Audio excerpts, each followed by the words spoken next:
नमस्ते दोस्तों, मैं हूं संदीप। आपके अपने YouTube channel Radhe Shyam English class में आपका स्वागत करता हूं।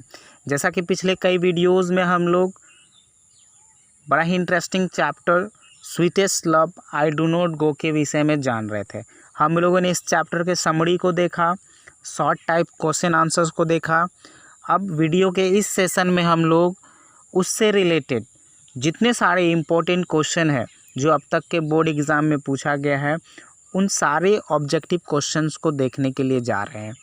तो वीडियो के इस सेशन को स्टार्ट करने से पहले मैं आप सभी से रिक्वेस्ट करना चाहता हूं, जो इस चैनल पर नए हैं कृपया इस चैनल को सब्सक्राइब करें और बेल आइकन को दबा लें ताकि इस तरह के हर जानकारी वाले वीडियो आप तक शीघ्र पहुंच सके। आइए आज का इस सेशन को स्टार्ट करते हैं।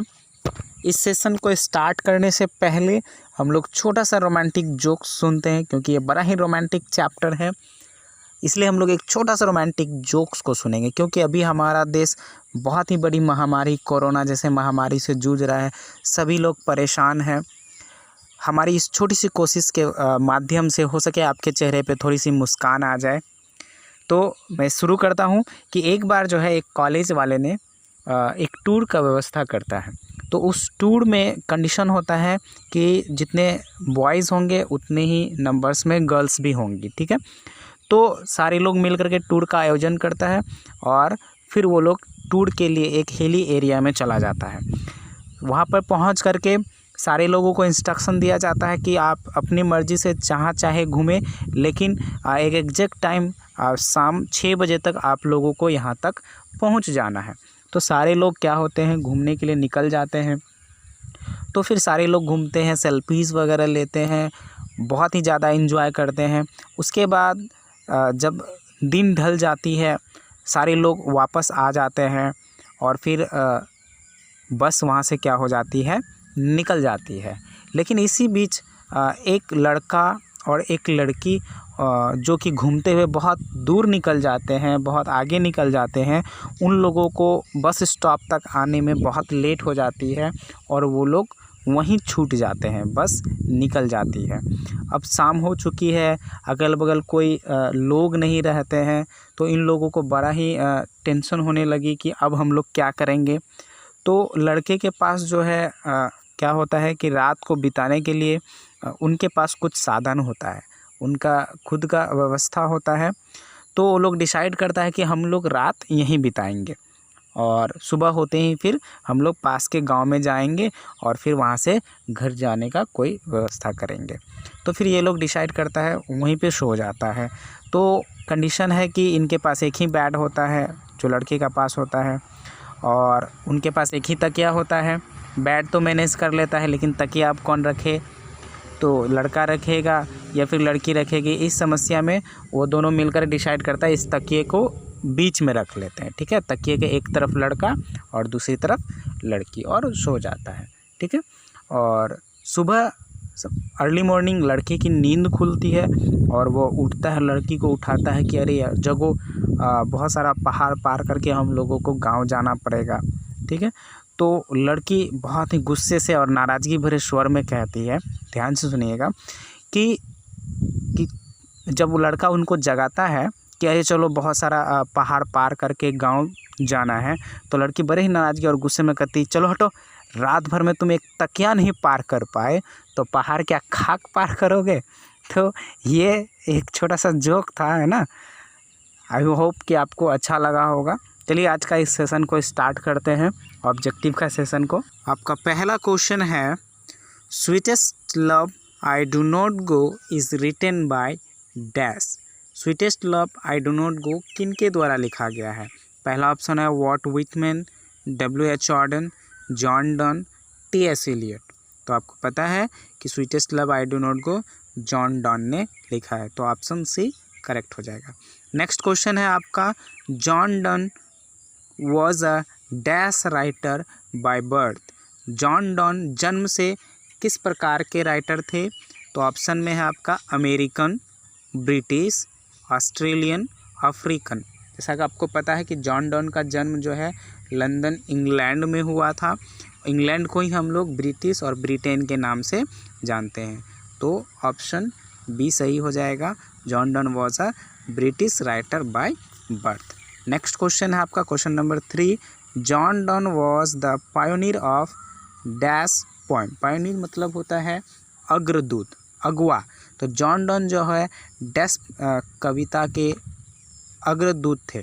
ऑप्शन है आपका मेटाफिजिकल, आध्यात्मिक, रोमांटिक, कॉपलेट, फ्री वर्स। तो आपको पता है जॉन डन एक मेटाफिजिकल पोएट थे, तो ऑप्शन ए करेक्ट हो जाएगा। नेक्स्ट क्वेश्चन है आपका what was the religion of John Donne. John Donne किस धर्म के थे। तो आपको पता है कि जब जॉन डन का जन्म हुआ था 1572 ईस्वी को, एक रोमन कैथोलिक परिवार में उनका जन्म हुआ था। और उस समय जो है ब्रिटिश बहुत ही ज़्यादा विरोधी था कैथोलिक धर्म का, है ना। तो आपको पता चल रहा है कि जॉन डन का धर्म क्या था, रोमन कैथोलिक। तो what was the religion of John Donne, answer A हो जाएगा, रोमन कैथोलिक। क्वेश्चन नंबर 5 है the speakers life blood decays when. कवि के खून की बूंदें नष्ट हो जाती है व्हेन, जब, कब। आपको पता है कहानी में हम लोग समरी में देखे थे कि जब कवि के प्रेमिका रोती है तब उनके खून जो होती है, खून की बूंदें क्या होने लगती है, नष्ट होने लगती है। और जब वह सिसकती है, शाय करती है, तब ऐसे सिचुएशन में उनकी जो आत्मा है, कवि की जो आत्मा है, उनके बॉडी से क्या हो जाती है, बाहर हो जाती है। तो यहाँ पर आपका ऑप्शन बी सही हो जाएगा। नेक्स्ट क्वेश्चन आपका question number 6। Speakers beloved size away.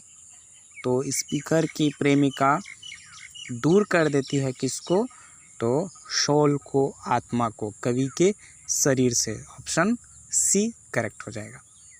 Next question है आपका O how dash is man's power. ये पोएम का एक लाइन है, O how feeble is man's power that is good fortune fall can't add another hours. कि कितना ही कमज़ोर मानव का पावर होता है, शक्ति होता है कि यदि एक अच्छे भाग्य गिरते हैं तो और दूसरा कोई अच्छा पल वो उसमें जोड़ नहीं पाता है। ठीक है, तो ऑप्शन ए फेबल सही हो जाएगा। नेक्स्ट क्वेश्चन आपका question number 8। Sweetest love I do not go for dash of the. तो दी यहाँ पर THEE दी का अर्थ होता है यू, तुम। तो sweetest love I do not go for, मैं इसलिए नहीं जा रहा हूँ कि मैं तुमसे थक चुका हूँ, है ना। तो थकने का करेक्ट स्पेलिंग आपका WEARINESS, option D will be correct. ठीक है। नेक्स्ट क्वेश्चन है आपका 9। They who keep one another alive can never dash. ऐसे लोग जो एक दूसरे को जीवित रखते हैं वो कभी भी अलग नहीं होते हैं। Can never be parted, can never parted be, option D आपका सही हो जाएगा। ठीक है। नेक्स्ट क्वेश्चन है आपका question number 10। Sweetest love I do not go is of dash stanzas. जैसा कि आपको पता है कि sweetest love I do not गो में टोटल 5 स्टैंजास हैं और हर स्टैंजास में 4 लाइन है। इस प्रकार आपके 20 लाइन्स हुए। ठीक है, परंतु 5 स्टैंजास है। तो sweetest love I do not go is of 5 stanzas, option C will be correct. Next question आपका question number 11। Sweetest love I do not go is a poetry of dash. Sweetest love I do not go किस प्रकार का poetry है। Option आपका romance, separation, वार, tragedy. आपको पता है कि यह एक जुदाई का पोइम है, तो ऑप्शन बी सेपरेशन सही हो जाएगा। नेक्स्ट क्वेश्चन आपका question number 12। John Donne is well known for songs and sonnets, satires, elegies, sermons. तो आपका इन सारी चीज़ों के लिए जॉन डन साहब जाने जाते थे, तो आंसर डी ऑल करेक्ट हो जाएगा। ठीक है, तो आंसर डी। नेक्स्ट क्वेश्चन है question number 13। Who among them was sent to prison for secretly marrying his patron's niece. नीचे निम्नलिखित में से किसे जो है जेल भेजा गया था चुपके से शादी करने के इल्ज़ाम में। तो आपको पता है जॉन डन साहब को भेजा गया था, तो ऑप्शन सी करेक्ट हो जाएगा। Next question question number 14। At the age of dash John Donne accepted the ordination in Anglican church. आपको पता है 1650 में एट द एज ऑफ 42, 42 साल के उम्र में जो है वह एक चर्च के प्राइस्ट बन गए थे। तो ऑप्शन सी करेक्ट हो जाएगा। नेक्स्ट क्वेश्चन आपका question number 15, John Donne was scholar of. John Donne जो है, हमने पिछले समरी के वीडियोस में जब ऑथर के विषय में बता रहा था उसमें बताया था कि जॉन डॉन जो है वो स्टडीड किए थे लॉ एंड थियोलॉजी, है ना। तो इसमें लॉ भी होगा और थियोलॉजी भी हो जाएगा। तो option D, A and B both. Next question आपका question number 16, John Donne was forced to leave dash university without degree. John Donne को जबरन यूनिवर्सिटी छोड़ना पड़ा था। तो वो किस यूनिवर्सिटी से पढ़ रहे थे जो उन्हें छोड़ना पड़ा था? आपको पता है ऑक्सफोर्ड यूनिवर्सिटी।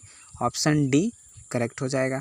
नेक्स्ट क्वेश्चन आपका 17 है, during 15th century Europe was dash. ये बड़ा ही टेक्निकल क्वेश्चन है, आप ध्यान से देखेंगे कैसे घुमा के आपको पूछा गया है कि ड्यूरिंग 15th सेंचुरी, 15वीं शताब्दी में यूरोप था, क्या था? एंटी ऑर्थोडॉक्सी, ये एक धर्म है, anti Protestantism, anti Nestorianism, and fourth है एंटी कैथोलिक। आपको पता है कि 1572 में जो है जॉन डॉन का जन्म हुआ था, कहाँ पर? इंग्लैंड में। और इंग्लैंड जो है एक यूरोपियन कंट्री है, ठीक है। तो 15th सेंचुरी हुआ क्योंकि 1572 है।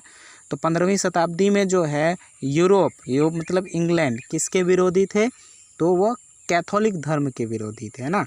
तो आपका आंसर क्या हो जाएगा? Anti Catholic, option D.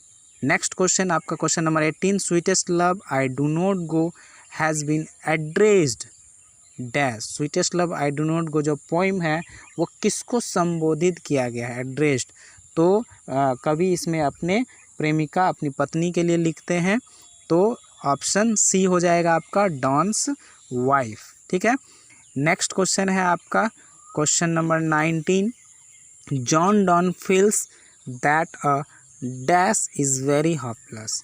John Donne को महसूस होता है कि डैश जो बहुत ही होपलेस होता है, निराशावाद होता है। तो निम्न में से कौन? आपका ऑप्शन है मेन, हॉर्स, डंकी, नन। तो मनुष्य जो होता है वो बहुत ही निराशावादी होता है, होपलेस होता है। तो ऑप्शन ए सही हो जाएगा। नेक्स्ट क्वेश्चन आपका question number 20, the poet is better than the dash.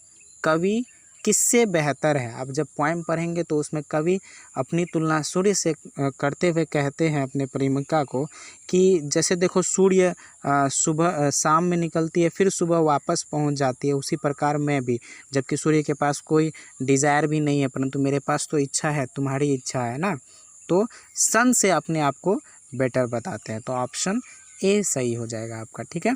Next question, question number 21, John's father named dash watch prosperous merchant. Last में टी है वो इमिट हो गया है। तो आपको मैंने बताया है कि जॉन्स के पिताजी का नाम भी जॉन डॉन ही था, जो कि एक लोहे के व्यापारी थे, है ना। तो इसमें क्या हो जाएगा? ऑप्शन बी, सेकेंड ऑप्शन हो जाएगा जॉन। नेक्स्ट क्वेश्चन आपका question number 22, John entered the Oxford University at the age of dash. तो जॉन जो है 11 साल की उम्र में जो है यूनिवर्सिटी, ऑक्सफोर्ड यूनिवर्सिटी को ज्वाइन किया था। तो ऑप्शन ए हो जाएगा। लास्ट क्वेश्चन आपका इस सेशन का, he married dash year old any more. तो एनी मोरे जो है जब उनकी शादी जॉन डॉन से हुई थी तो वह 16 साल की थी, ठीक है। ये था आपका ऑब्जेक्टिव का सेशन। सारे क्वेश्चन इम्पॉर्टेंट है, आपको सारे क्वेश्चन, आई होप कि अगर आपने समरी वाला वीडियोस को देखा होगा तो ये सारे क्वेश्चन आपको इजी वे में डील कर लिए होंगे, इस बहुत ही अच्छे से इजी रूप में आपका सॉल्व हो गया होगा, ठीक है। आज के लिए इतना ही रखते हैं। Thank you for